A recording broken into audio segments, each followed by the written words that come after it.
Ibinida ang effort ni Filmar Alipayo sa pagdiriwang ng Mother's Day. Isang punong-puso at makabagbag damdaming post ang ibinahagi ni Andy Eigenman sa kanyang social media account kamakailan.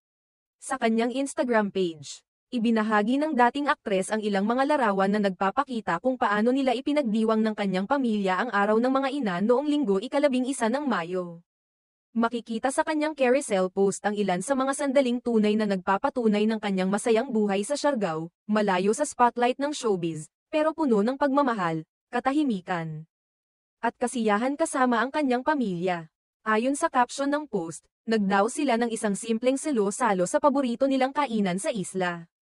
Kasama niya sa okasyon ang kanyang partner na si Filmar Alipayo, pati na ang kanilang mga anak na sina Lilo at Koa. Mother's Day this year.